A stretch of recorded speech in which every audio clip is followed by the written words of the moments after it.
Tennessee football defensive back Jacobe Thomas, who had entered the transfer portal shortly after spring practice, has officially committed to another school. Jacobe Thomas has committed to the Miami Hurricanes.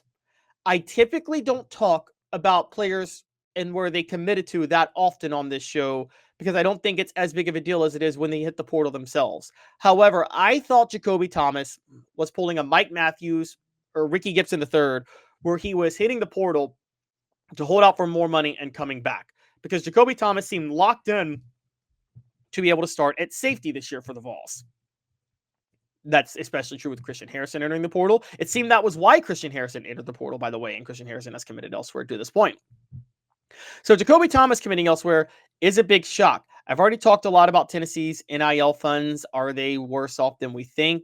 I'm not going to get into that today. You guys can look at some other segments I've talked about with that, and I'll probably hash that out later. The real question, though, and this is today's tough question, and I'm bringing it up now. With Jacobe Thomas's transfer to Miami and the loss of him at safety, the confirmed loss of him now, is Tennessee football in trouble in the secondary? That is today's tough question, and it's brought to you by Banks & Jones. I'm going to say yes.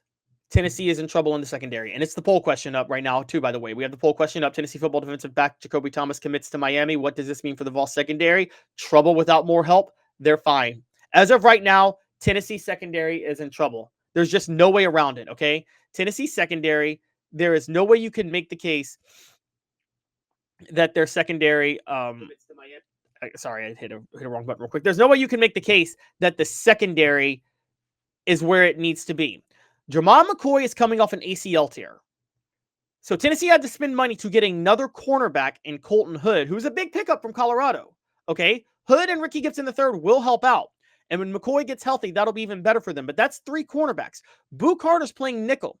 Jordan Thomas is getting healthy again, so that should be an improvement at safety, and Andre Turntine has experience. But you want to go 3 deep at safety, and there's a belief that Jordan Thomas will have to spend some time at nickel with Jalen McMurray as well. Okay, so here's what the secondary looks like right now. Everybody healthy.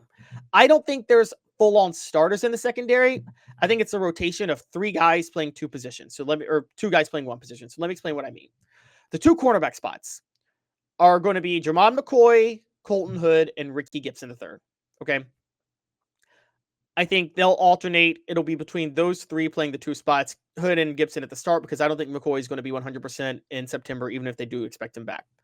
The safety spots, Andre Turntine at strong safety, Jordan Thomas at free safety, and then nobody. And see, that's a problem. They don't have a third person in the rotation, and Jordan Thomas is getting back from injury, so he's not going to be 100%, and Andre Turntine is very physically limited at safety.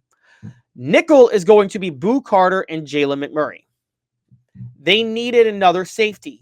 They don't have a lot of help. Now, Idris Farouk is expected to step in and be part of that rotation, but there's a lot of question marks surrounding him to this point, okay? And I don't think he has the experience. And again, I think Andre Turntine is severely limited at what he can do at safety. So with all that in mind, yeah, I think Tennessee secondary is in big trouble, guys. Tennessee has a safety issue. They have Jermon McCoy, who is a PFF All-American, by the way. So he's one of the best cornerbacks in the nation, who's not going to be 100% in September. And coming out of the gate, they play Syracuse, who is a program on the rise with an offensive-minded coach in Fran Brown. And 2 weeks after that, they're going to play Georgia.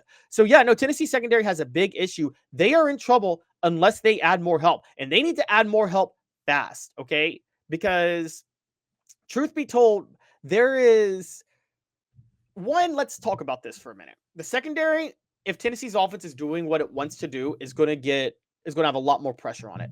One of the reasons they stepped up their performance last year is because Tennessee went to a more run-oriented offense, played more 12 personnel because of the 3-3-5 shell look defenses gave them, because of the injuries at tackle, because of the receivers not being where they should have been, because Brew McCoy wasn't fully healthy or 100%.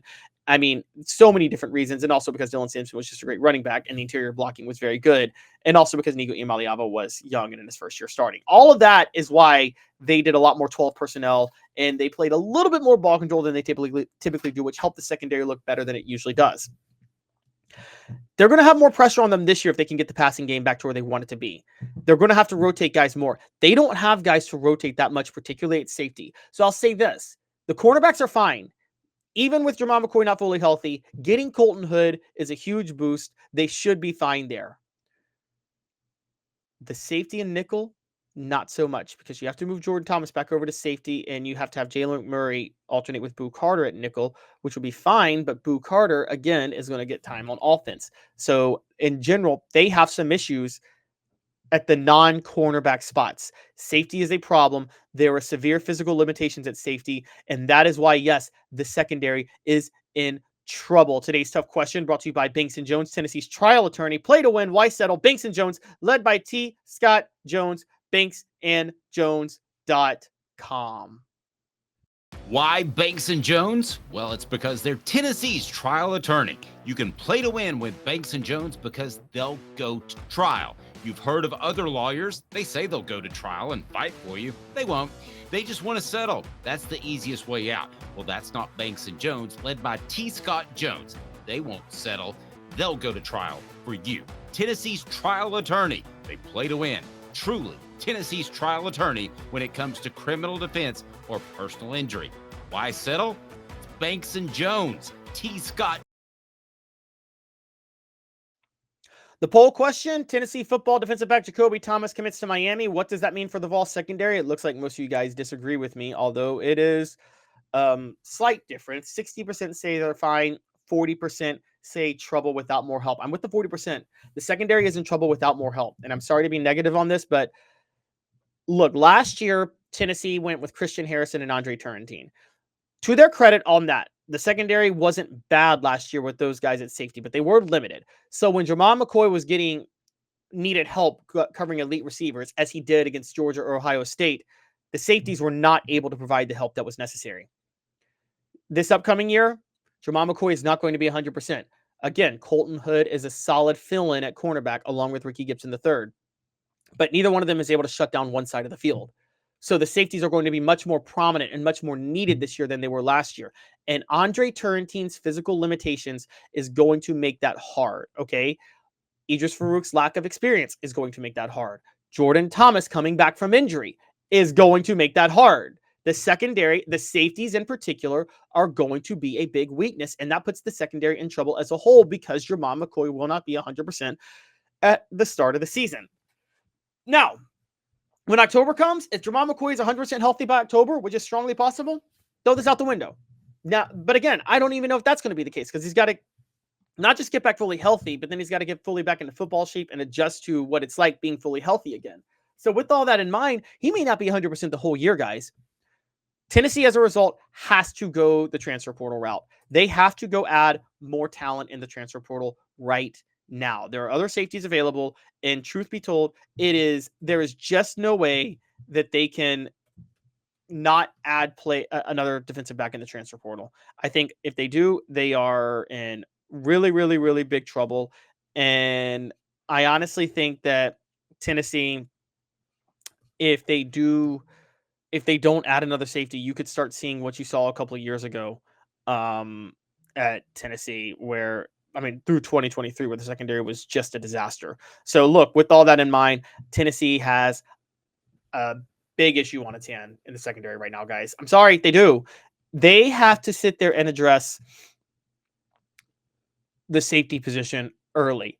They could get torched otherwise. Now, maybe the offense takes a step forward again. They got a gunslinging quarterback who's going to be more willing than Nico Iamaleava was to throw it up, let his receivers make a play. Their pass protection should be better if David Sanders is as good as advertised and Lance Hurts stays healthy. I think the receivers are going to be an upgrade, even though they're almost all new, because none of them are dealing with the injury Brew McCoy was dealing with last year, which slowed him down and made him unable to dictate coverage, which messed it up for everybody. Again, not Brew McCoy's fault. He was coming off a broken leg, but that was just the problem. I think, remember this, and here's another part of this, and here's another reason the secondary is in trouble. More pressure is going to be put on them. The defensive line is not going to be as good as last year. Omar Norman-Lott, Amari Thomas, and Elijah Simmons all being gone is a big deal. Tennessee's added a couple of defensive linemen in the transfer portal. They seem to have upgraded they seem to have gotten some help there somewhat, but they still have they're still much worse. And James Pierce not being there is a big deal. So they're not going to get the pass rush they got last year, guys. So even more pressure is going to be on the secondary. Now, the linebackers being significantly improved could help. Okay, you can mix them in on certain stunts and schemes. I think Tim Binks is going to run more stunts this year than he did last year with Arian Carter and Jeremiah Thielander. But in general, I got to be honest. I think that the losses suffered by the loss of Jacobe Thomas to Miami, committing to Miami, is a big, big deal. I thought he was going to come back to Tennessee. Boot Carter made it sound like he was going to come back to Tennessee. And I think I think his decision to go to Miami is a huge blow to the Vols. One of the biggest blows for Tennessee in this transfer portal period. So I got to be honest, this is not good news for Tennessee. I'm sorry. It's just not.